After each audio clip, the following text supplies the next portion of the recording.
Cornish Witch podcast. I'm your host, Freyja, a witch who lives in Cornwall, but who isn't a born and bred Cornish maid. My guest on today's episode is the lovely Rebecca, Mother Priestess and founder of the Temple of Cornwall. Together we explore Rebecca's spiritual journey, including her initiation as a priestess, her connection to the land, and the values that guide her temple. Our discussion delves into the balance between spiritual practices and everyday life, the significance of folklore, and the importance of mental health in spiritual practices.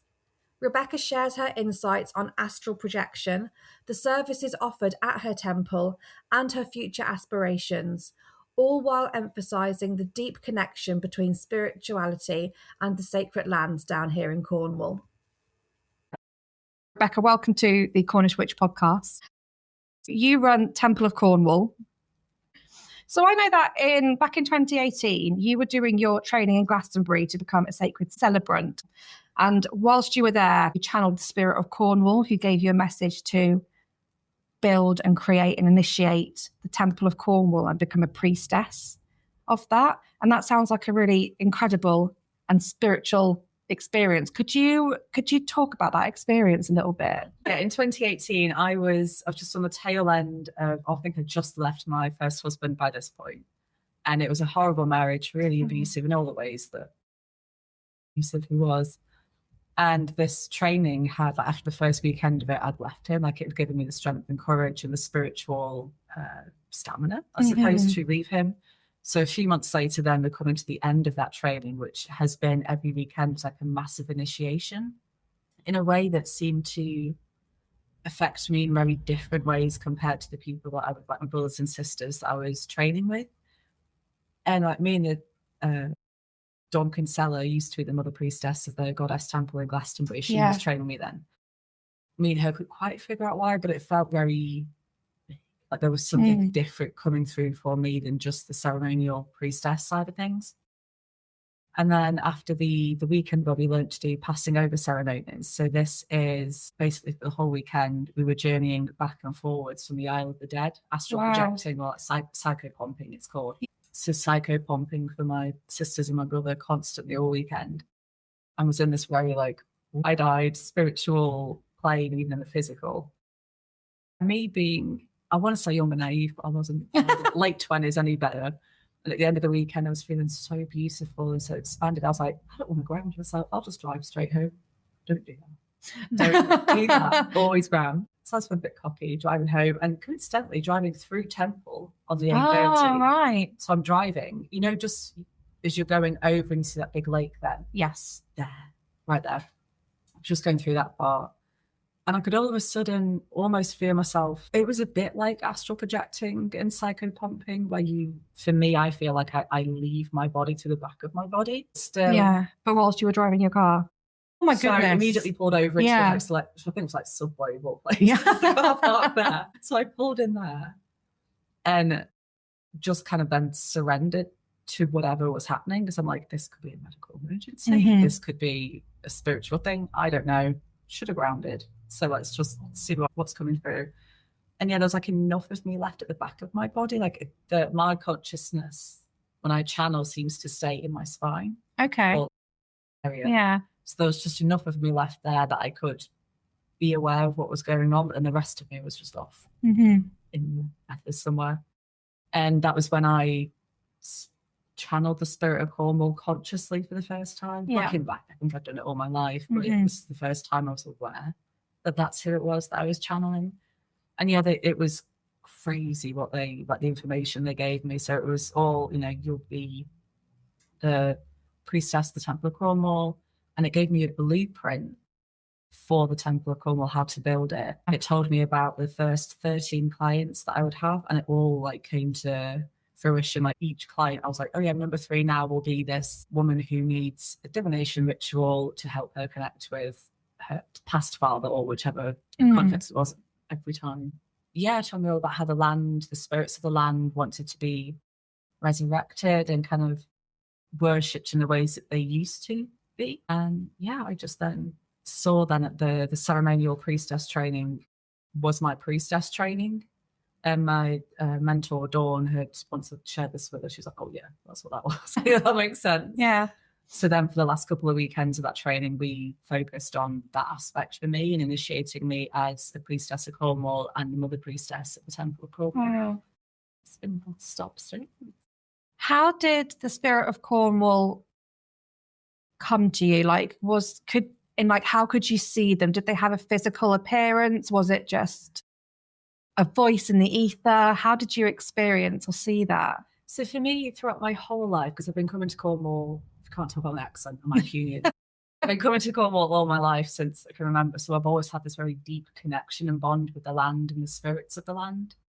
So the spirit of Cornwall would now and then show up to me as like this particular Celtic goddess or this particular fairy. But as I stopped being 5 years old and my spiritual awareness kind of expanded, it's merged over the years into this, I say non-binary deity, and that's, I don't necessarily mean that in the way that it sounds. It's more they come to you as however you need them. Yeah. So if I feel like I need a deeply feminine deity to help me through whatever, the spirit of Cornwall will come to me as a very feminine looking figure. If I need beautiful, strong, masculine presence, it will come through as that, or sometimes just nothing. They always wear a lot of green and blue. Yeah. Every on the green and blue. They're always glowing. Very kind of like elfin fairy-like. Yeah. In their kind of, the face shape doesn't change, just whether they're presenting themselves as masculine or feminine or neither. That changes. They're always really exactly what you need in that moment. They can be really cruel in a healing way, to like, here's the harsh truth that you need to hear. Most of the time they're very just wild and really fun, really healing, very like childlike wonder. That's really how they come through. But most of the time recently, it's just been a voice for me. And I'm sure when they show themselves to me physically again, it'll be something that I've not experienced. Yeah. They're always changing as each of us changes. It's never one particular aspect. So that happened in 2018. So then how did your journey in because it must have been a lot of like a massive amount of information and download, and then for you to go, okay, shit, how do I do this? What do I do with all of this information? How do I get started? So how did you get started from 2018 to where you are with the temple now? Yeah, so it was after I'd had that, a big download of information. Really lucky that I had Dawn Kinsella to guide me through it, because left to my own devices, I'd been like, so that was a psychotic episode. that needs medicating. But luckily she was there to help me. And so she focused on helping to initiate me into kind of her lineage of mother priestesses as well. And taking me through those initiations. And she was really powerful, like really integrating the divine masculine and my divine feminine, like my inner union. That was a really big shifting point for me, that accepting all parts of myself. Yeah. And not being afraid to express them rootedly and to live from all the parts of myself. And so I finished the training at the Sacred Celebrants Academy. Then this was just before COVID hit, so the world was a crazy place anyway. Yeah. But in the same month, my father died, and my father was the person who introduced me to Cornwall. So me and him have a bit of a strange relationship, but the nice moments we did have were in Cornwall. Yeah. So that initiated a lot of, obviously, grief, but a lot of different initiations through that. Then I got really bad sinusitis, to the point where like everything just didn't feel real. So, you're so inflamed. And then it was at the time of self-isolation, and that was still a thing. So full lockdown hadn't happened, but we had to, like, if you poorly, stay at home. Yeah. So that was all happening. So I'm grieving, I'm all like inflamed and bummed up and not doing well with it. I was doing a little private ceremony for something in the gals. And halfway through that, I then started to channel the spirit of Cornwall again. And in some weird, like, wibbly wobbly, woo-woo way, the spirit of Cornwall channeling through me helped to fully initiate me as the temple keeper and as a full-blown priestess, and mother priestess of Cornwall, the Temple of Cornwall. What was that initiation like within that? I mean, did it... Because if you're at home and you're really poorly and and as you said, you're grieving, and the world is starting to change, not in a good way. If we go back to those horrible days of, COVID, and then you're having this, what sounds like a spiritual awakening for the second time. The spirit comes back to you, and then you go through it. It puts you through an initiation process. Did that last a long time? Did it feel like you were away with spirit for ages, and then you had to sort of come back to your physical body and be like, oh God, I'm still ill? Luckily, right at the moment where I was initiated, my sinusitis kind of popped or released. Yeah. I don't know the medical term, but it was very gross. All the sinuses just cleared. And it felt like a big like pineal gland, like crown chakra, third eye chakra release, or like expansion almost. Whilst, I could maintain that energy, and I did, luckily being in lockdown, I didn't have anything else to do but to maintain that. So that lasted for maybe like 9 months while I got the temple kind of up and running and sustainably up and running. And then I could come back to the human world a bit more, like ground a bit more. Yeah. Didn't like it. Everything was still in lockdown. And I was like, guys. Yeah, I'm out. I'm out. I'm going to go back to the temple. Peace out. But it was really, I'd come back to the human world, obviously.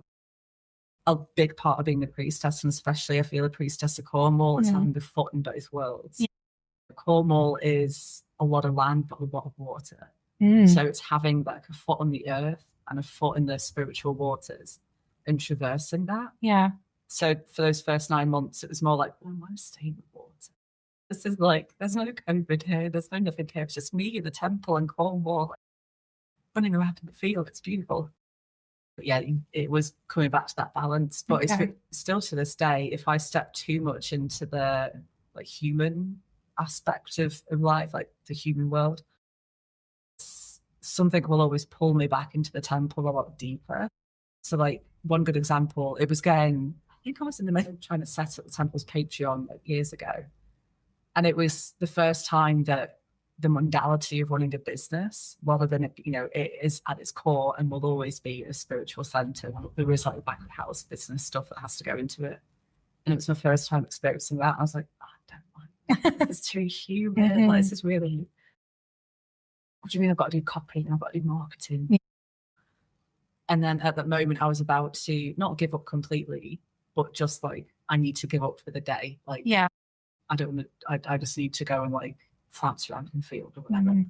And at that moment, I got a message on Instagram of some random woman who did not follow me. I did not follow her. A message saying, look, I'm really sorry to bother you. This is really weird, but I just saw your picture on my like recommended follows. And I just felt a really heavy earth spirit say to me, tell her not to give up. Okay. Wow. Back to Patreon again. Yeah. So it's always things like that with the spirit of Cornwall. You could do your errands one day a week, and then the rest of the time, deep devotion. So for some people who might be listening to this episode, for some people who could potentially be quite skeptical, they might think, well, that does sound like psychosis, or a first episode of psychosis. That can be a really, really scary time for some people as well. Did you ever feel like there were times where you felt like you were going through something quite serious, or having a mental health crisis, and like you felt like you needed to get help? Or did you feel like you were quite grounded and you were able to sort of work through it? Yeah, I did feel grounded, and I'm such a hypochondriac for all kind of mental or physical illnesses that I am an over worrier with that kind of stuff. So it did occur to me, but it never felt scary. Like I've had friends in the past with psychosis and other kind of similar mental illnesses, and my awareness of them and how they've expressed to me how they experienced that was completely different. Mine wasn't. I know it sounds like a losing touch with reality, and I'm aware how bonkers it sounds. Like I love talking about it, but more so like you can go as deep as you like. Yeah. People listening might be like, mental, she's crazy. Why is she doing it? So I get it. I know it sounds crazy, but it always felt grounded. It always felt rooted. And whilst there were moments where, astrally I wasn't in this physical world, my body was still here. And I never forgot, I always did what I needed to do elsewhere and then came back.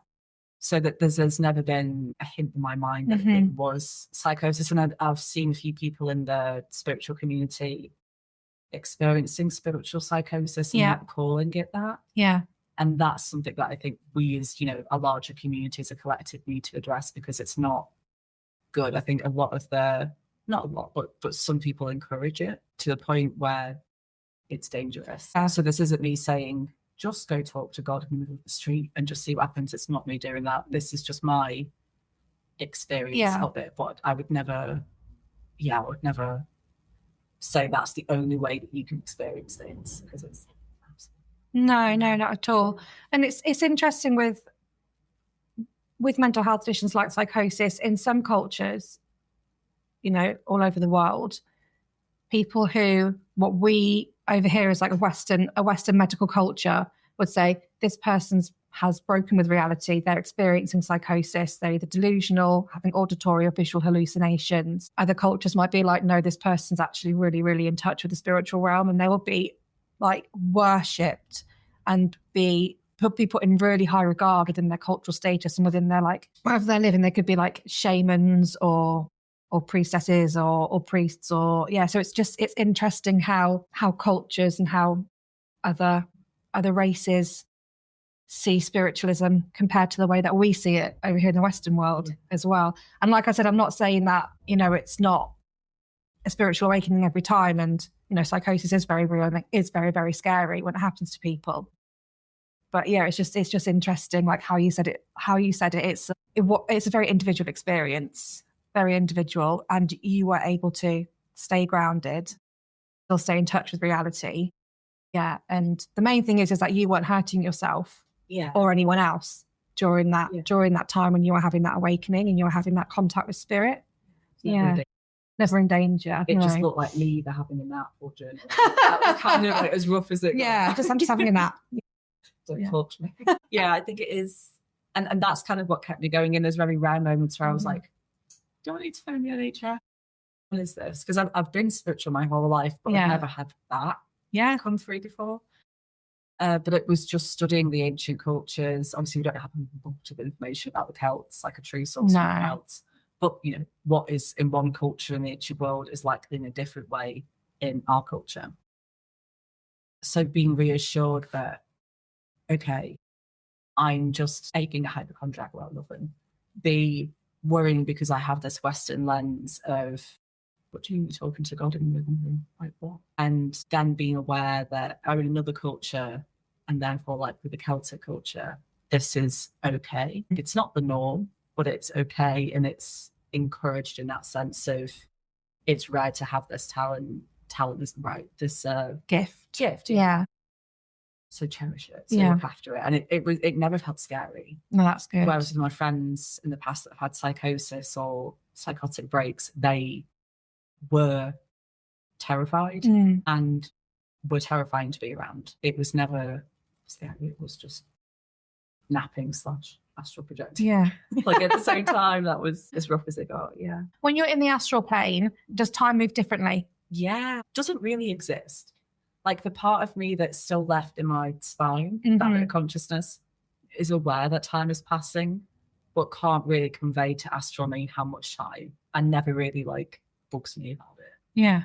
But if I think, there's no real thinking in the astral world either, but if I were to think, I wouldn't know how much time had passed. So yeah, it just doesn't, I think it just floats. Everything coexists. There's no past, there's no future. There just is the moment. If I wanted to go back to what we as a human would call the past, then I can float to that moment, but that moment's always floating around. It's never stuck solidly somewhere. Yeah. Does that make sense? Yeah. When you're in the astral plane, do you have some sort of physical shape, or is it just like you're a consciousness? It's more consciousness. I'm never looking down at myself across a mirror. I don't think I want to look into one in the astral realm. I was raised as a witch. That's where my spiritual lineage comes from. There's, all the things about mirrors, like blessing the mirror. Locking a mirror. Yeah. Don't have two mirrors facing each other. Yeah. Don't have it facing your bed. Yeah. Yeah. So I feel like looking into a mirror in the astral realm would be pushing things a bit too far. Yeah. So I don't want to do that. But yeah, I'm never aware of my body. So I imagine I'm just kind of floating. Yeah. Yeah. Yeah. Wow. Nice. Feels like you're in a sensory deprivation tank. Oh, You yeah. like that kind of feeling of just floating, being held almost. Yeah. They're amazing. I was in one of those a couple of years ago. They are very, very amazing. They're quite interesting. Yeah. You do start to see things because all of your senses are completely deprived. It's a very interesting experience, very relaxing. So you said that you were raised a witch. So then it sounds like you have a history of magic or ancestral lineage of witches in your family? I do. Oh, please tell me about that. That sounds amazing. Marvelous. So my father's side were not too sure. They're very like tough Mancunians. Like, don't talk about stuff, don't talk about feelings. Right. Just get on, like, wartime grandparents. Okay. Grandfather was a paratrooper. But we do know that my grandma from my dad's side was a Romany traveller. Oh, okay. So she, whilst not practicing, she did have all those gifts that Romany traveller, the women in that culture tend to have. But again, she wouldn't practice then. I think she was too busy raising 7 children. Oh my goodness. That's going to take up some time. Yes. So she was doing that. But then on my mother's side is where things get much more spiritual. So my father kind of left to his own devices, worshipped the Nordic gods. Yeah. It's like Odin was his guy. Whereas my mother's side were much more Celtic. Okay. So my maternal grandfather is like the coolest alchemist you've ever met. Oh, wow. He's wicked. Every now and then I'll just get a random tome in the post with no context to it, and it's this like not ancient, very old, rare book full of ancient wisdom. And I'm like, who the hell sent this to me? I'm presuming it's my grandpa. Yeah. And he's was fully into alchemy when I was growing up.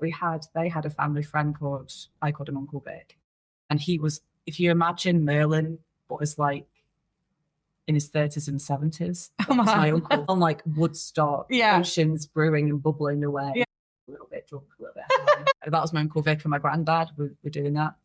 And then my granddad's done like lots of divination for clients in the past and for people in the community, which was really interesting because he used to be quite a high-flying police officer in Manchester Police Force. So having to balance the very human world of that with then the kind of woo-woo beautiful thing of tarot. He used to do tarot and I Ching he used to do. And then my mother would never force a religion or spiritual belief on me, but was very open to me. Like I think from birth, I was very much obviously a spiritual being rather than religious or atheist. Mm-hmm. So she would encourage that as and when it was appropriate.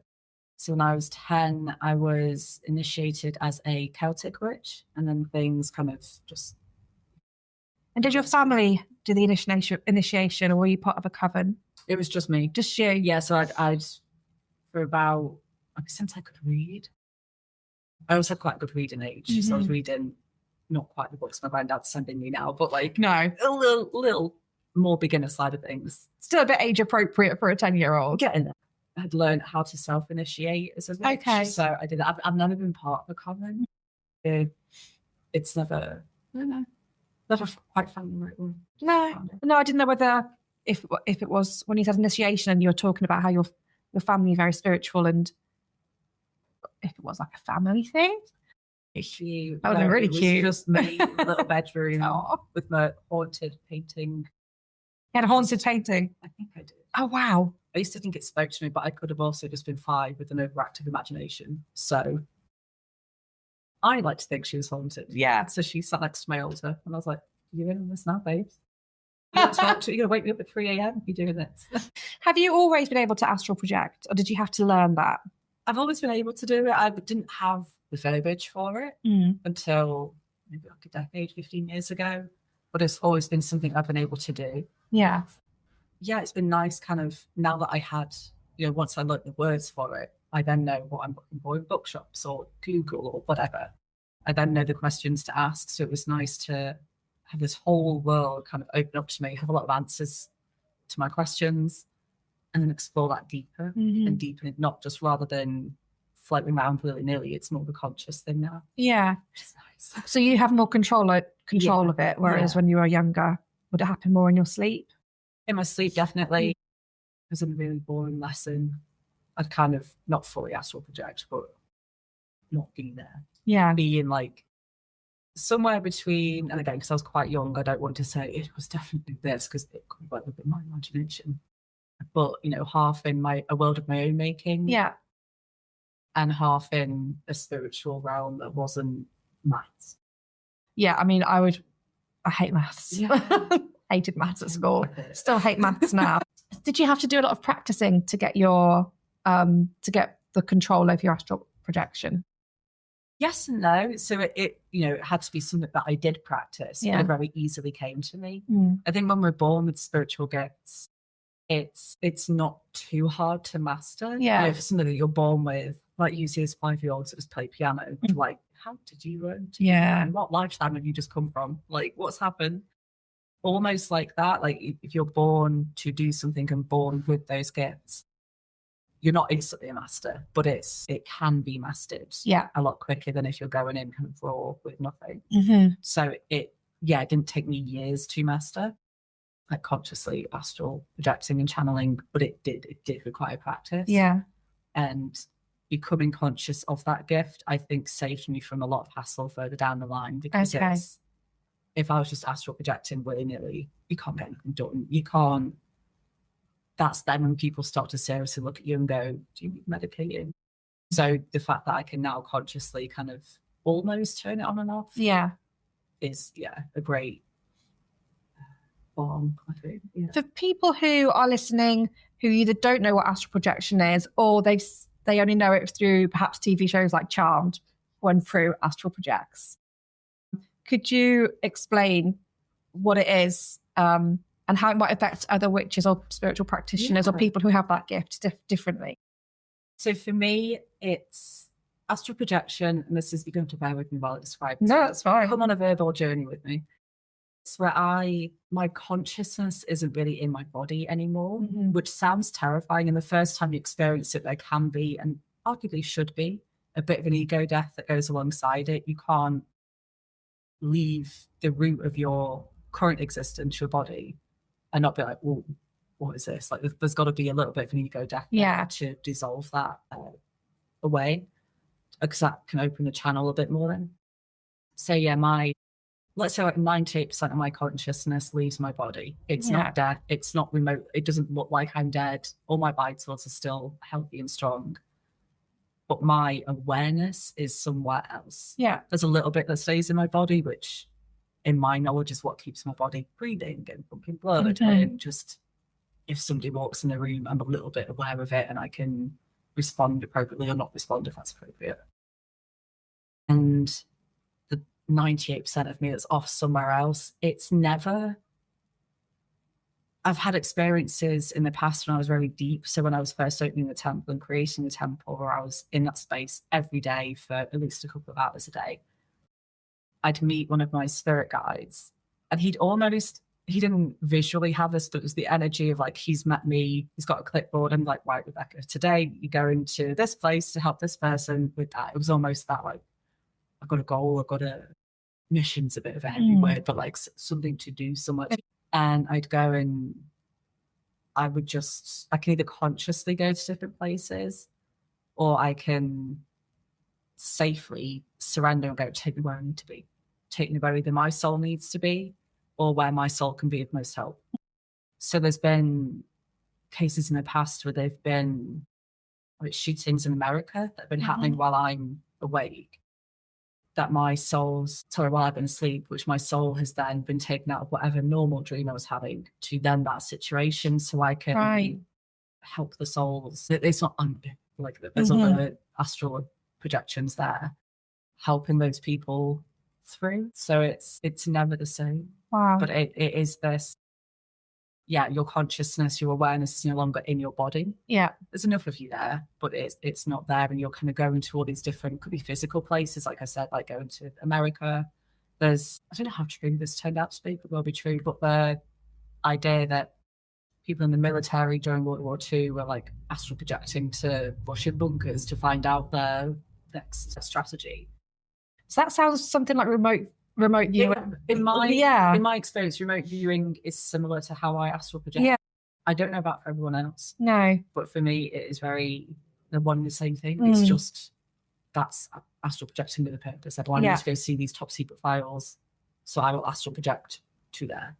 I think they have, again, I'm no expert on this in particular, but they seem to be able to just know. Yeah. Like, I think it's maybe more they're very psychic and they've activated that in a very militarized way. Yeah. And they found the top secret bunker of whoever they were. Can you choose where you go when you astral project? Yes and no. I'm sure there'll be people screaming at their speakers now, because a lot of people like to know exactly where they're going with that. If I'm told where I'm going, cool, I'll go there. If I don't want to go there, I don't have to. It's always an invitation. Sometimes I just like to surrender. Like, I've always got my protection. I've always got my army of harpies around me. Yeah. So I always feel safe wherever I'm going. And I can consciously choose where I go. Sometimes there's been cases where I've checked in on family members, if they've had like in the kitchen, have a funny feeling. I can, if they're not responding, I can go and check in. And then if it's, I don't talk to my dad's side of the family really, but I love them and I miss them. So if I just want to, like, how are you guys doing? Yeah. It's always with their permission. Like, if their soul permits, may I go and just know that they're okay. So it's very, I always found it really interesting but difficult to explain how I astral project and channel, because I don't think it's by the book. No, and I think some people would expect you to say, well, I can just astral project downstairs to my kitchen and just see, how long dinner's going to take. Or if I'm in the bath and something's in the microwave, I can just quickly astrally pop downstairs and go, I've got 2 more minutes, got to get out the shower. That's my new goal now, astral projection. But I think movies and media give off that impression of astral projection. Yeah, and I'm sure some people can do that. That is a talent. But there must be people that can do that. I'm just not one of them. That's still absolutely fascinating, though. I could talk to you about astral projection forever, but I've also got some other questions to ask you about Temple of Cornwall as well. That's why we're here. So you have the temple has, or it runs, or it's based on 6 values, which is wild magic, compassion, empowerment, being of service, caring for the land, and inclusivity. What is wild magic, or what does that mean? Yeah, within the temple. Wild magic is always the magic of Cornwall.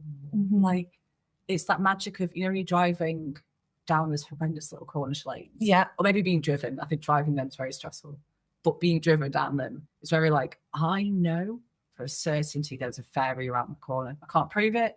I don't know what's good, but I could feel it. There's just something so juicy and wild and magical about this land that you don't find even on the other side of the Tamar.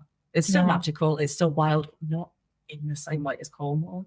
So it's always that value is about searching and conveying the wild magic of Cornwall to just out into the world, and kind of helping to enhance that magic, tend to it, look after it, because these things left untended can dwindle away. Kind of keeping that fire burning, and always helping my clients and students to find that within themselves, because it is, as much as I want to say, everyone come to Cornwall, like, you'll feel the magic, it'd be great and wonderful. Do that if you can, but it's not accessible to a lot of people. So it's a bit like Avalon, where people, you can journey to Avalon spiritually, but go to Glastonbury. It's like the physical place of Avalon. I see Cornwall a bit like that. You can sink into the energies of Cornwall without having to be here. Yeah. So which was really good during COVID, because a lot of people could not get here. And we've got lots of like American and European clients and students as well. So it's teaching them how to feel that wild magic as an everyday part of themselves, not just a reach enlightenment or whatever like goal they've set themselves. They can live that. Okay. And I think compassion speaks for itself, as does empowerment. Anyone that comes through to you, you're going to be compassionate of their situation, their background, and you're going to want to empower them and help them in any way that you can, which I think goes for saying with being of service as well. How do you care for the land? It's physical and spiritual. And in the Priestess of Cornwall training, there's a whole module where I'm just teaching them it's a bit more than this, but essentially lit it pick with intention. Yeah. Or cleaning the land, tending to the land in some way physically with a spiritual intention. So for me, that it changes all the time, but that can look like, I went through a really big zero waste lifestyle for a year or two. and then quickly just burnt out with that because it just wasn't sustainable for me. Tending to the land for me right now is much more of a spiritual endeavor. Like I do all the usual things that I can do to care for land physically, and also I'm not garden, but it's more the spiritual aspects of it. It's tending to the dragon lines of Cornwall and spreading like healthy healing energy along those lines. So hopefully it then kind of radiates out and permeates into the earth and all around the world as well. What are the dragon lines? Are they like the ley lines? The ley lines, okay. Yeah. So there's like the Michael Mary line, Mm-hmm. which runs from Glastonbury Tor or further north. That's it. That's as far as we go. It won't stop at Yeah. Glastonbury, all the way down to St Michael's Mount and like out beyond. Yeah. It's like where the NS would be. Yeah. So what sort of services do you offer? So for people who want to, come to the temple and see what you do, what do you offer? It's ever changing.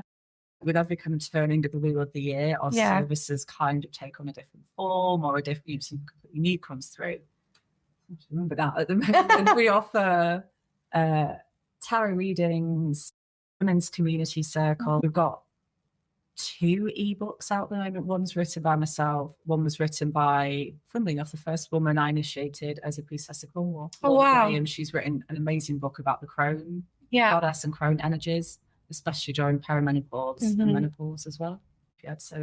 She came in and wrote that for us. Sacred Flame of Cornwall, which is like hand-rolled and anointed candles that have been lit from the Sacred Flame of Cornwall that you can then buy for your own temple space or personal practices. We have the Sister and Priestess of Cornwall training, which is open to all genders. I'm sure we've got other things. Our Patreon as well. So on there, we've got like healing services, book club, meditation circles, and like tarot live streams as well. So what are healing services? What do they involve? So that is, I love these. These are once a week we join a healing circle live stream on our Patreon, and it's me. I guess it's very heavy on the channeling. I think if I didn't have the temple, what I would do as a priestess would be like an oracle priestess. So it's me channeling and drawing up the energies from the dragon lines of Cornwall for a particular client or student. In the process of while I'm drawing up that energy, Spirit of Cornwall is showing or telling me what this client needs, where they need it, if they've not told it themselves, where they need healing, how that healing needs to take shape and form. And then it's me directing those energies to that person. So it's a very like land-focused, land-centric healing modality that we use. And it's, once a week we all meet on a Monday and we'll do that. Yeah. You love it. So the services that you offer, is it all online? Bit of both. Yeah. So we've got most of our services are online because I want it to be accessible to everyone. Because at some point we're going to have a physical temple that everyone in the world can visit. So whilst we don't have that, I'm focusing more on the online space for those people, and then offering more in-person things in Cornwall as well. So like our women's circles that in Cornwall. If you are local to Cornwall and you're doing the priestess training, then we meet up for different lessons or like one-on-ones, stuff like that. And the sacred walks as well, which are not running at the moment, but I do in the past. I've had ceremonial walks. Oh, lovely. Take you to some favourite secret spots. Yeah. The sacred flame. What is the sacred flame of Cornwall? I love the sacred flames. During that whole initiation ceremony that I had, where it was the temple kind of spiritually opened, and I was initiated as the guardian of the temple. Halfway through that, the Spirit of Cornwall, again, while still channeling through me, created the sacred flame of Cornwall. So it's a flame, a perpetual flame that is imbued with the energies of Cornwall, so like the wild magic, sense of community, sense of destiny. It's, this is the land of myths and legends and magic. Like destiny seeps from it and out into the world. It's imbued with all these lovely energies. So when you light the flame now, it just spreads those energies out towards you and to your space. And there's different rituals and stuff you can do with it. Like, if you buy a flame, I'll talk you through that. I'll talk you through it now. Yeah, talk me through it. Yeah. So the simple one I love to do, which is my everyday go-to. So I have 2 sacred flames at home of Cornwall, because I've got one like on the temple's altar, which is just for the temple, just for people who are, whether they see a post from us or a client or whatever. Is that always lit? If I'm in the room. If you're in safely. Yeah. Only firefighters listening. As much as it can responsibly. But I've got students or ex-students now, priestesses of Cornwall, all over the world who have the sacred flame. So there's usually always one burning somewhere. Oh, okay, that's lovely. So once that's lit and that's tended to, I then go to my personal altar, where my personal sacred flame in Cornwall is. And then I get, I've got a busy day, I've got things to do. I just take 10 minutes out of my time and I cup my hands safely around the flame myself, but I can feel the warmth of it. Yeah. Close my eyes and I visualize the energies of the sacred flame being held in my hands. And then I tune into my body. If I feel like I need to tune into it, I might already know where something is a bit missed. So if I'm feeling insecure about something, that's probably showing up in my womb space. So then I'll take that cupped energy and hold it to my wound and see, sense, and feel it kind of seeping into the energy center, bringing healing, bringing whatever I need. So in that case, it would be security and confidence or whatever. And just bringing that kind of soothing energy. It could be used for doing that same ritual. It could be, rather than just soothing it, can we alchemize it? Can we, for a long time, I was going to say, can we always get rid of the, insecurity, whatever? And once it became, it'd be great if we could, but we think the healing is never you kind of ticked off one thing and then but look at it deeper. But yeah, in theory, can we alchemize insecurity, for example, into security, into confidence, into whatever for you the opposite of your insecurity is? So it's a fantastic spiritual alchemy tool as well to have. Yeah. Okay. Yeah. So there's no physical temple. Not yet. But you have an altar for the temple and then your own personal altar. But what are the plans for the physical temple? So we're always on the lookout for land we can rent or buy. We've got TPs on standby. We've got different people that can help us with that and maintain that. Because as much as I want to be like my own that's not the point of the temple. It's all community. And because it's always so community driven, I'm waiting for the land to offer us space. Like when the community needs us physically, that will show up where, even if it's at the opposite end of Cornwall to where I live, fantastic, doesn't matter to me. I'll go there. So it's just waiting for the right people the right people to come forward with the opportunity. Yeah. For me, it doesn't feel like the right time to go and seek that out. Just yet. There will come a time, I'm sure. Yeah. What does a temple look like for you? How do you see that building? I mean, in a perfect world, the Celtic temple galore. In our modern world, still Celtic temple galore, but it could be, I want it very earthy. Yeah. I want this space is very of the Temple of Cornwall. That there's lots of twinkling lights, foliage everywhere. It's beautiful. Very earth focused. Whilst we honour and worship a deity, it mean multiple deities. Just because you take part in anything to do with the temple doesn't mean you can't worship Inanna or whoever. But we are the spirit of Cornwall, and so it almost feels like a big clay wound to me. I don't know how to verbalise it beyond that, but it's very soft and warm, evocative, but just I could easily sleep. Nice. That kind of energy.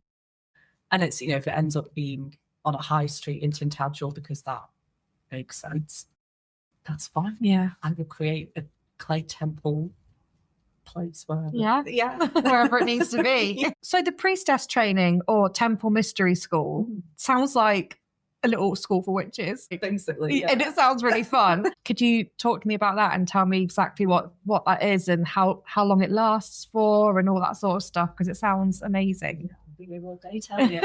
So it's evolved over the years, but its current kind of incarnation, I suppose. It starts as a 1-year course, and it's all, again, primarily online. But if you're in Cornwall or visiting Cornwall, I want to take you out into land. I want you to meet the land. But it's the Sister of Cornwall. Again, it's open to all genders, so it can be Brother of Cornwall, Sacred Sibling of Cornwall. But for the sake of ease, I'll just say Sister and Priestess of Cornwall. So at the end of your first year, you dedicate as a Sister of Cornwall. And during that first year, through ceremonies, energy activations, lessons, one-on-ones, folklore, storytelling, everything that can throw at you in a reasonable amount of time. So at the end of that year, you are so deeply enmeshed with the energies of the land. Whether you've, had students live in Washington, I think that's the furthest one away. Yeah, like northeast, northwest America is like our furthest. Oh, Canada wow. even, like way, way up. So even people there who've maybe only visited Cornwall once they become like an emblem of the wild magic of Cornwall.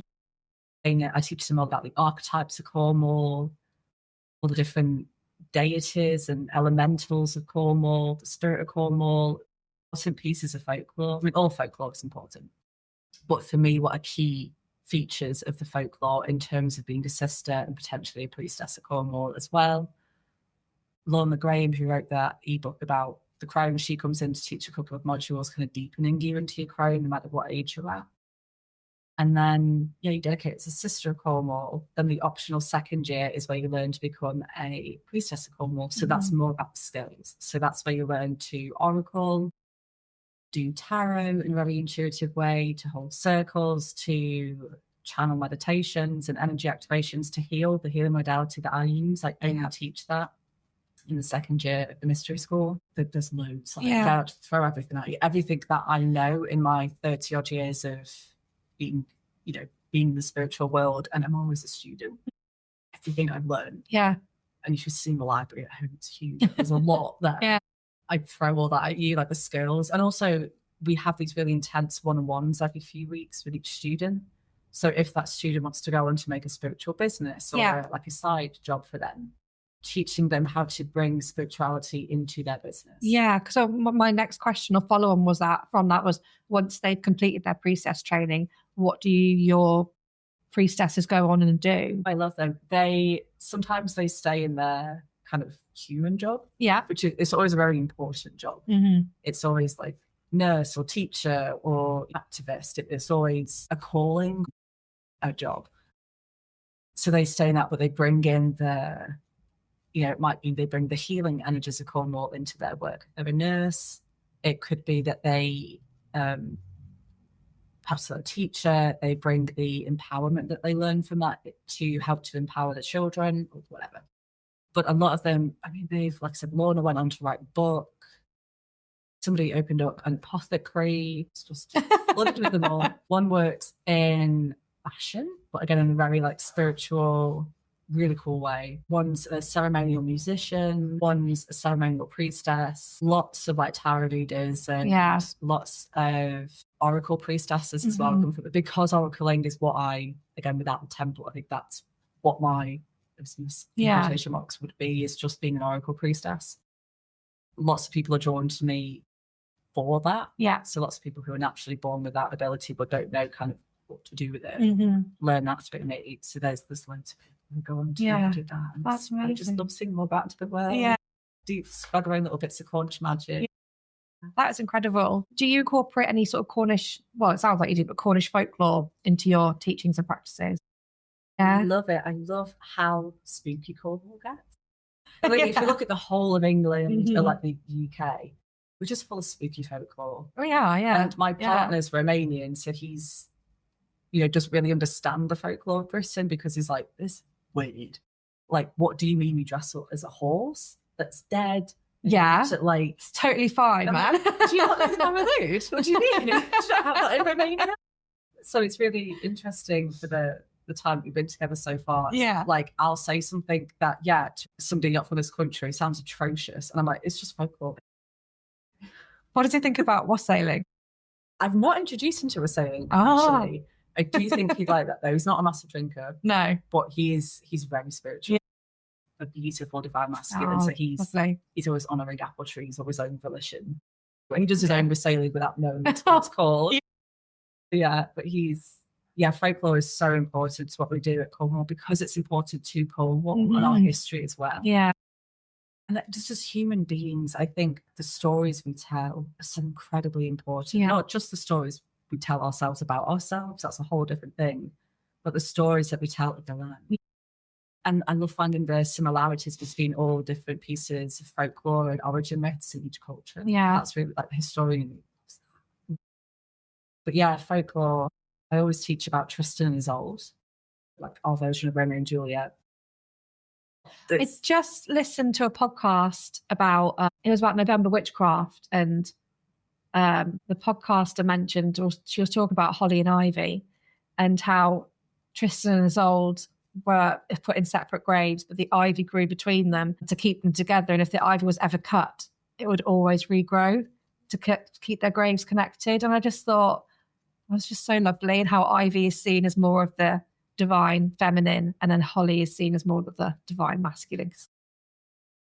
But yeah, no, it just reminded me of that. Yeah, no, it is. Yeah, I love folklore, love Cornish folklore, because it's the history, and I don't want my students to be, if they are naturally this way, that's fine. Like I can empower them to be however they are. But I don't want them to just think this is all like new age, wishy-washy, woo-woo. It's rooted in the land. That's what we do. And the land is full of stories. Oh, God, yeah. Call it folklore, call it whispers from the divine, whatever you call it. It's drenched in stories, especially Cornwall. It's such a small little bit of land covered in it. Have you had any direct personal experience with piskies or the elementals or the fae down here? This is a wild story, and one that you can absolutely laugh at, because again, it sounds crazy.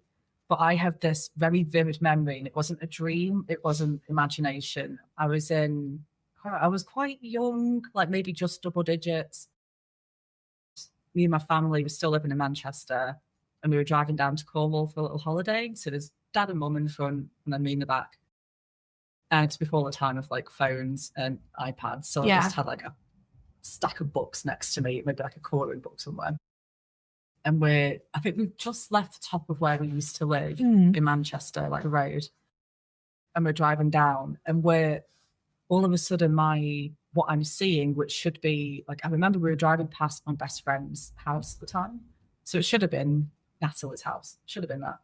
But then kind of like around the edges, kind of a bit like in this room, like ivy started to like creeping around the edges. Things got a little bit misty. There were bats, and I was like, but it's not twilight. This is like, it was like 5 a.m. something ridiculous. It wasn't quite that late, but it's a long drive back then, slower cars. Yeah, and just my awareness, like looking back, I think it was some kind of astral projection happening, because I can't be asked with this drive. I've got to sit in the back of this car. I'm just going to go off in my head. I'm just going to go to Cornwall now. I'll meet you there. And it was very much that I did get kind of transported to, I didn't know at the time, but what I now know is the Minack Theatre. Oh, right. Yeah. I got transported to there. Or something that looked very similar to that, had that vibe. And it was evening, like the sun was setting, even though I was setting off, and it was maybe like 8 a.m. or something. So like, a bit weird. And I'm stood at the top looking down at this kind of, like, looks like ruins on the like ruined castle, always like on the stage and all the seats. And there's all these people kind of preparing for a party. And I'm like, I feel like, am I intruding? Am I invited? But it never felt scary. I think because I've had, I'd already been initiated as a witch at that point, even when I wasn't technically a witch. She was born a priestess, she born all these things. And I knew it was Cornwall, so I was like, I have nothing to fear here. Yeah. Cornwall always looks after me. So I started walking down the steps, and then I started to notice the people weren't my height, and they didn't quite look or feel like me. They all had this kind of glow to them. They're all not as tiny as you'd imagine, or maybe I was shook out, I don't know, but they weren't as like tiny as you'd imagine fairies to be. They were more maybe like half our height, and dressed beautifully, like really almost like Hobbit long. Oh, if Hobbit and elves had love children. Oh my goodness. Yeah, as weird as that sounds. It was that kind of aesthetic. Yeah. They were dressed as. And I started to walk downstairs. They're like, "Oh, Bex, hi, it's you. Welcome. I'm really happy you made it." And then they'd had all like this food laid out. I'd had like a little band playing. And I remember when they showed me the food, I had this internal thought of like, oh, my mum always told me not to eat what the fairies offered you. Mm-hmm. And they heard that thought, and they were like, Cornish fairies. We're not the Irish fairies, which is what you all think us to be. We're not the Christianized fairies, rather, shall I say. You can eat here. Your parents will be here in like a few hours. They'll meet you here. It's all fine.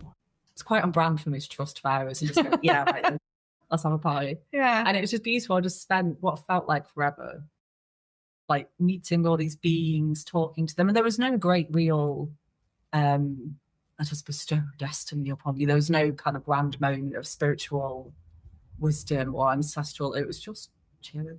Yeah. now in hindsight, I look back as the fairies. Yeah. Yeah, and it was just, again, you can all laugh if you want. I'm aware how crazy that all sounds, but it's just, I always feel like I've been so of this land. You can't separate the land and me from each other. It's, I don't think it's possible. Do you have you done any sort of ancestry tracing to see if you've got any sort of connections down here? Do you know what's funny? We have, and I don't. I always thought I would have. Maybe in a past life. It is rare past life. There's a tour not too far from me on Bodmin Moor. And every time I go there, I just feel the steps of my priestess ancestors there. So there's so many past lives here. I've had lots of past lives, a number of past lives. There's priestesses in other places, but it's always Cornwall has been the focus. Yeah. Besides like 3, I think. Yeah, but like genetically in this lifetime, I'm Welsh, Celt and Scots. Mancunian, but we ignore that. Nobody cares about that. I don't know. I think some Mancunians would care. Sorry, Mancunians. Sorry, fellow Mancunians. We're all very important. It's okay. Very proud people.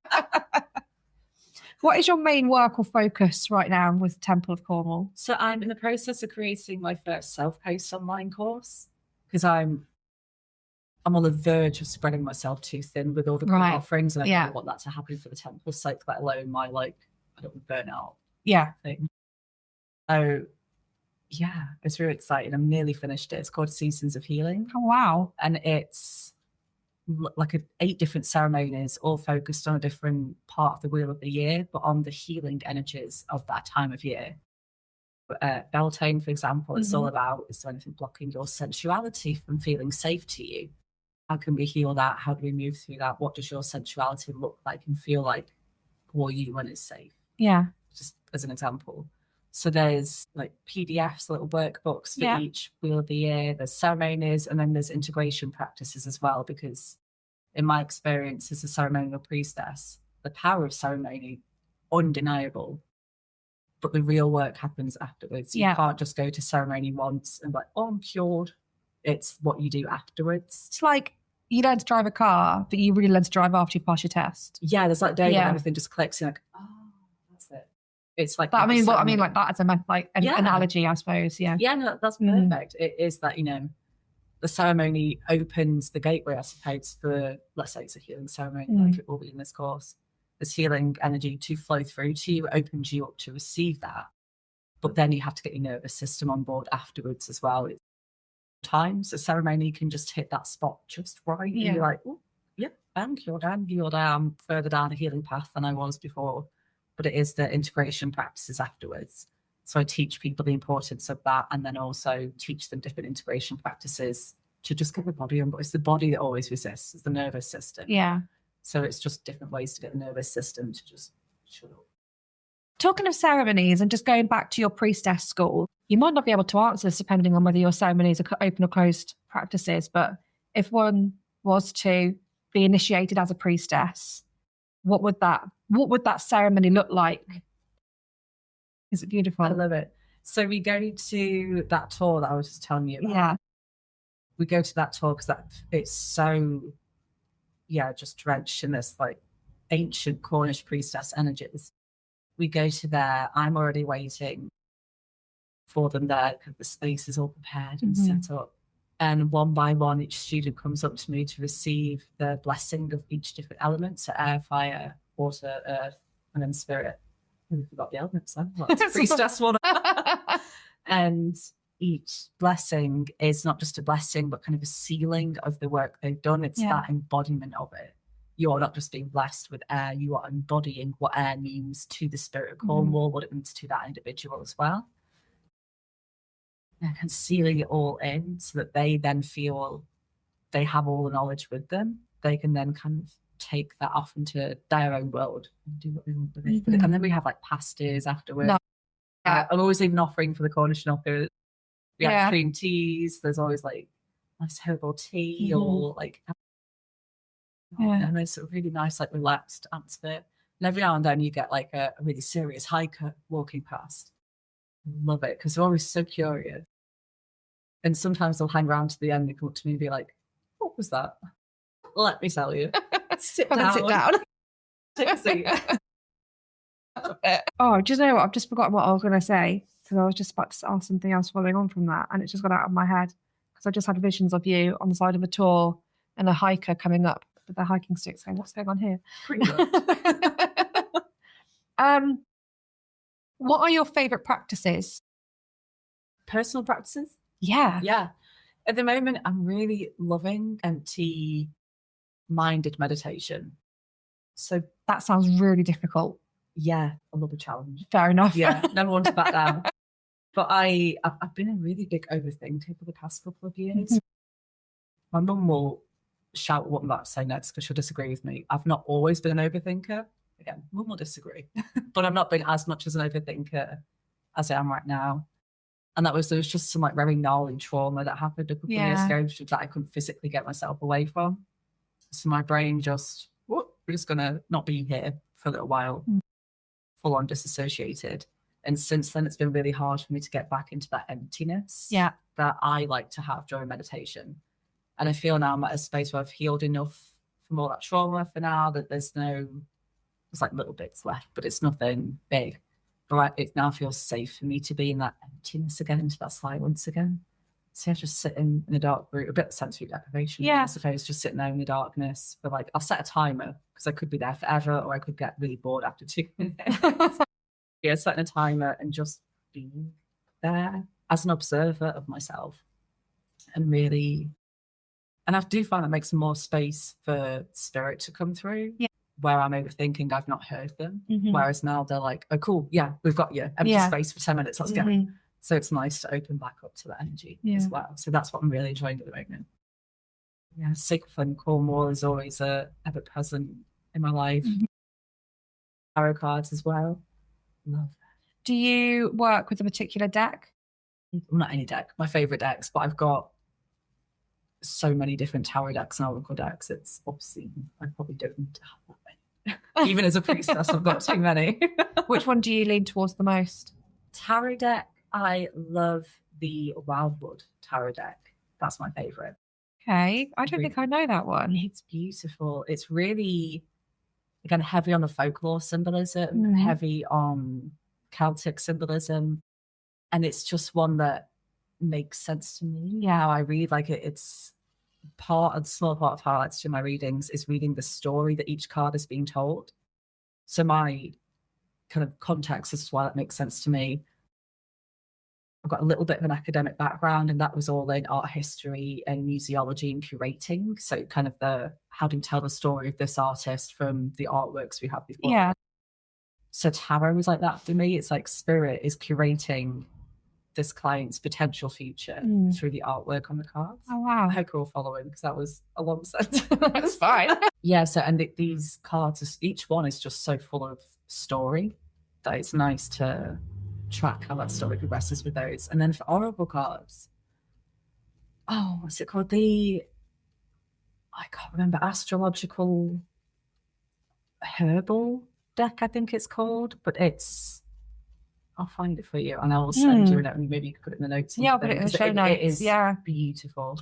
I can't remember. No, that's okay. It's really powerful, very gorgeous. Do you, with your altar, do you switch it up and have offerings on it every time the wheel turns? Love to, just to freshen up. I put different offerings on every day, most days. What's your favourite Sabbath? Beltane and Samhain, kind of Allantide. Kind of Yeah. Mine's Ostara. I love Ostara for some reason. It's beautiful. No, I feel like a real affinity with it. Yeah. Do you have monthly or daily rituals or like odd spell castings that you do?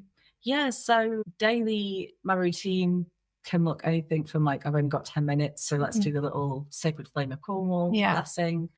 Or if I've got all the time in the world, get real like decadent with it.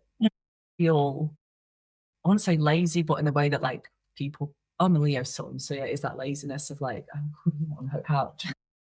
It's that kind of laziness of like, I can afford to take my time. I have the freedom to take my time.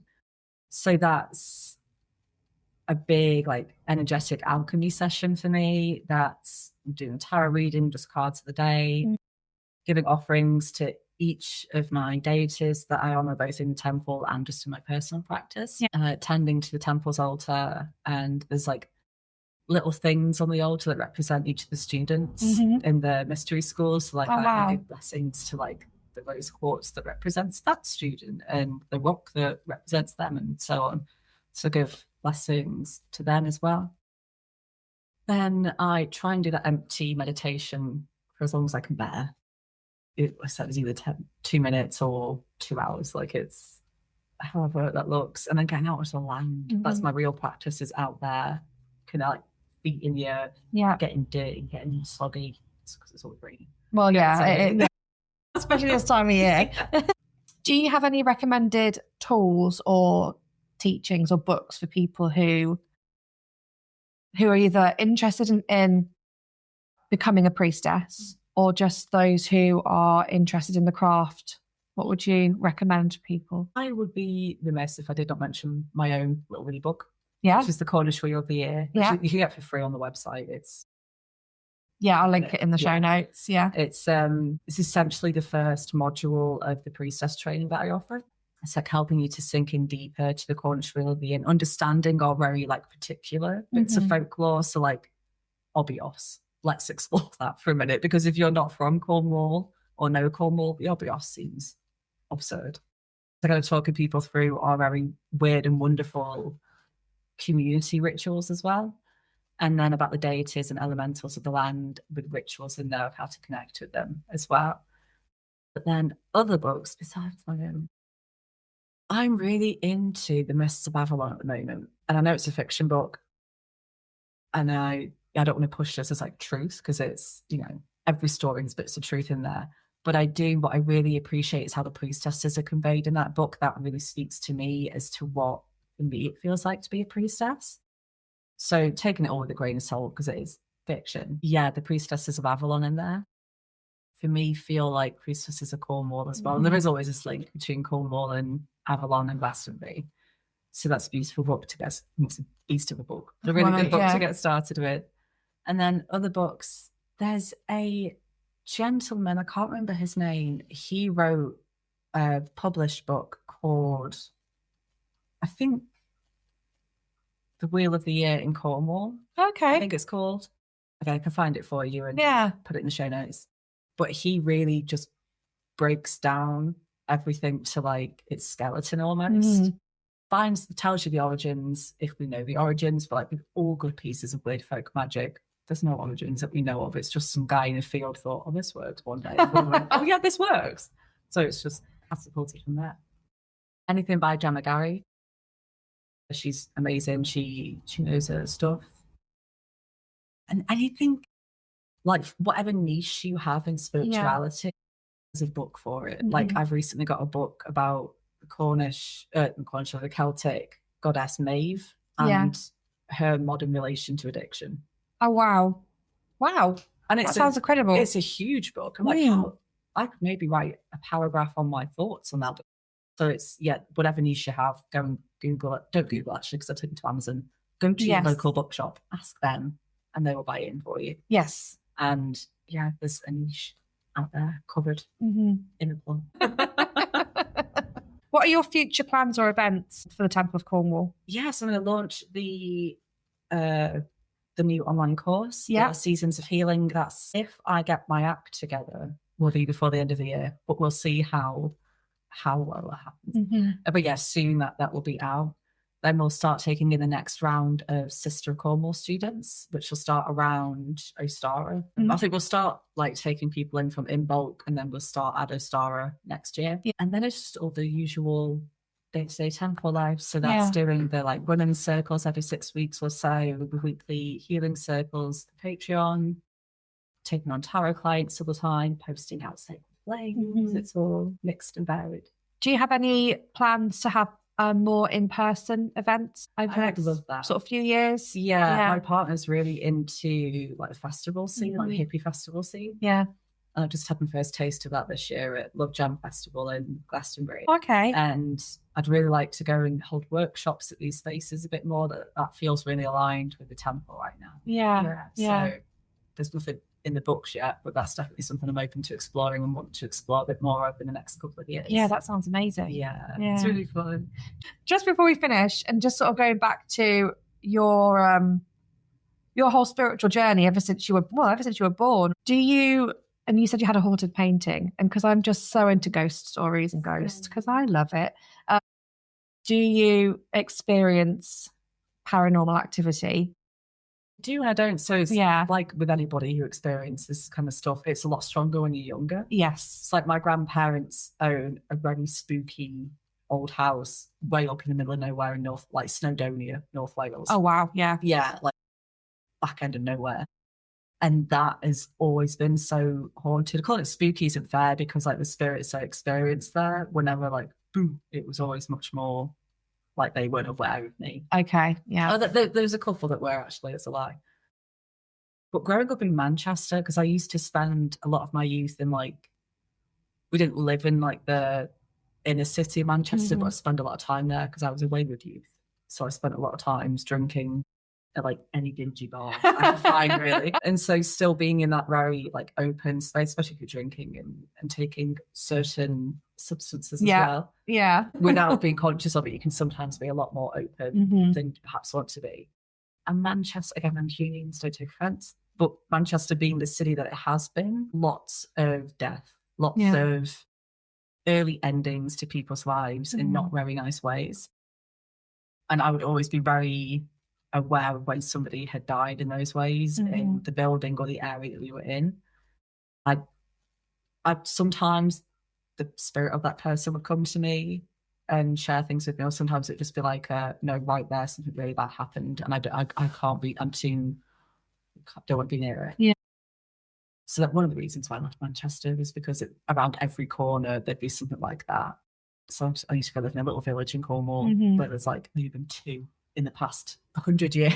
Okay. Yeah. And then as I got older, it's not so much of like I see spirits. It's not as intense as it used to be, but I'm still very acutely aware of where there is a spirit, and I say easily get in contact with them if they want to speak to me, and I will. But they don't make themselves known to me unless I invite them to now. Yeah, but that's probably more having growing up than just So I've had Emma.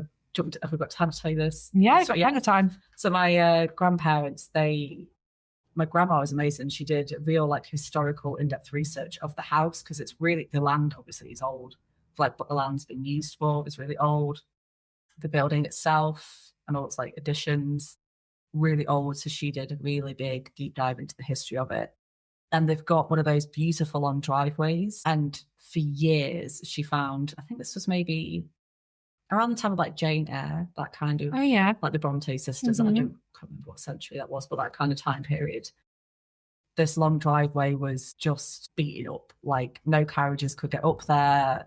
Nothing could get delivered. Nothing could get taken to. It was just obliterated. And there was only daughters in the family at the time. And one of the wealthy kind of land keepers nearby had fallen in love with the eldest daughter. In the minutiae of it, he'd fallen in love with the eldest daughter, had promised, look, if you marry me, I'll pay to get your whole thing. Oh, that old chestnut, I'll pay for anything for your love. Marry me now. So, yes, she'd kind of, I think, reluctantly agreed to do that because she's like, we need that doing. It's my sacrifice for the family. Like, dutiful daughter. I'll do this. But she was really in love with somebody not as high a ranking, it's not as well to do with him. She was really in love with this other guy who lived a bit closer. So this guy, her poor fiance, had paid to like get everything redone, recobbled or whatever they were doing at the time. And I say poor fiance, actually a bit of a bad guy. He'd found out that his fiance, the daughter, was in love with another local boy instead and had murdered him. My grandparents now call the buyer, so it's where they would have kept pigs at the time. And he came up behind him, stabbed him in the left shoulder, like from behind, stabbed him in the left side until I think it was the father of the family found him and then had to go and explain to his parents. It was a whole big thing. And that was, even before we found that out, every time I'd walk into the buyer, I hated it there. Like at the moment, it's always just been where my grandma keeps the car and they keep like the wood for winter. But I would feel like somebody was like, I could hear like leaves crunching behind me. I could feel a presence but couldn't see them. Couldn't hear them too much. Like I couldn't hear a voice or anything. And we just feel then after like a few moments in there, a really sharp pain in my left, like kind of just under my left shoulder. Oh my gosh. Yeah. Being a kid, having, we've not done the history of the place yet. Just feel like, oh, that's a bit weird. I'm going to go play with my Barbies now. Yeah. That didn't happen. That's too much. And then, over the years, when my grandma found the stuff out, I was like, that's why. Mm-hmm. And I still to this day, I can't go in there. No. At all. Yeah. And it's really cool. My grandparents collect a lot of antique furniture and artwork. So they're always asking me, like, is that rocking chair haunted? What about that painting? All of it. I'm just going to bless everything in the house. Like, it's just the best part. You're like, I only go to auction and I'll bless everything. Just saving everything. Yeah. Locking all of those mirrors. All of them. Don't mind another antique mirror. Yeah. Stop it. Yeah. That's a lot of energy going on. That is such a cool story, though. Thank you for sharing that. Thank you for the secret. No problem. What does being a witch mean to you? It's everything. It's my whole life. It's my purpose. It's my destiny. It's my drive. Like, I recently had a moment where I thought, maybe I have to give all this up. Like, it's one of those very rare moments where this is something you do for a living. Yeah. Just like, but look around. It's just so much easier in theory. You think you're going to get there and you're like, this is fun. It's a bit miserable. Very miserable. So I had this very brief moment where I was like, do I need to maybe not give all this up, but it needs to look different? Like, am I doing something wrong? Like, what's good? Questioning everything, really. And whenever I'm having lots of questions and I'm not giving myself space to have answers, to answer them or to receive answers, I just live a day as if I've made a decision. So I haven't technically made the decision, but I live like, okay, cool, I've made the decision to stop everything that my love and holds up there and see how that feels. And then I'll do the opposite the next day and see how that feels. And it's always very obvious which one's the right thing for me to do. So I didn't even make it a whole day. I think I made it a quarter of a day. And I was like, okay, there's nothing like that. I don't do this anymore. I'm just a little, I don't know. I work in a library. Working in a library would be lovely. That's my dream of job, I think. Yeah. But I'm a teacher or whatever I'm doing in the Muggle world. And I lost all sense of who I was, or I could have easily lost all sense of who I was. I've not done ayahuasca, but my partner has, and it felt a little bit like the ego death he describes from that. I'm like, I am nothing. If I don't do this, if I don't honour this, if I'm not in service to this, there's not much left. It's all I know is devotion and service to the spirits and to Cornwall in particular. Beyond that, I know I'm interested. I know there's life, but I don't know what that looks like. My destiny. Born to do this. Born to do it. Irrefutably. Yeah. That's such a lovely answer. How do people, if people want to get in contact with you, how do they do that? Via like socials and websites and stuff? Yeah, the website is templeofcornwall.com and all our socials are just at Temple of Cornwall. Lovely. And you are on Instagram? Oh yeah, Instagram. Yeah. I'm technically on Facebook, but it's just copy and paste what I put on Instagram. It's just, I'm the same. I have a Facebook page, but I just do the double thing, like share to your Facebook page. Yeah. It's just easier. Yeah. I have an email newsletter where I overshare on the internet, but make it spiritual. And I'm creating a Substack soon where I can write a bit more in depth about things. Oh, okay. That's amazing. Rebecca, thank you so much. I've absolutely loved having you on for this episode. It's been lovely. I would love to have you back and maybe do an episode doing a bit more of a deep dive into your priestess training and initiation ceremonies. I'd love to do that. Yeah, especially. But honestly, thank you so much. It's been an absolute pleasure having you here. Good luck with everything over the next few months. Thank you. That was so much fun. I hope you all enjoyed this episode with Rebecca. It was so interesting talking to her. I could have spoken to her for hours, and I really would love to have her back on an episode to do a deep dive into her priestess training and to talk more about her astral projection, which I just find absolutely fascinating. And I think especially with astral projection and remote viewing, it is definitely an episode I'd like to do a deep dive on with a couple of people, probably in the next year. So if that's something that you like to hear or you'd be curious about, let me know in the comments or on my social media. and I will look to arrange for next year. I have linked all of Rebecca's socials and her book recommendations in the show notes, so please go and check out her Instagram page and her website at Temple of Cornwall. Okay, moving on to our final segment of the show, which is the local coven and sister circles and any witchy events that we have going on over the weekend. Starting with our local coven and sister circles, Ros and Booker is one of Cornwall's longest established covens. They hold meetings in North Cornwall and the Devon and Cornwall border. Applicants are welcome to introduce themselves via email or visit the website for more information. So if you're a solitary witch and you're looking for a sisterhood or a coven to join and you are based in North Cornwall or South Devon, Ros and Booker might be one for you. And Serendipity Healing holds 3 women's circles. Now, with the Christmas break coming up, these might have different times or different days. So I would recommend contacting Seren via her email just to make sure there aren't any sort of differing dates or times at the moment, with it being the Christmas holidays. But her usual times are Tuesday in Abbot Scarswell, Wednesday in Torquay, and Thursday in Totnes, which is all 7 till 9 p.m.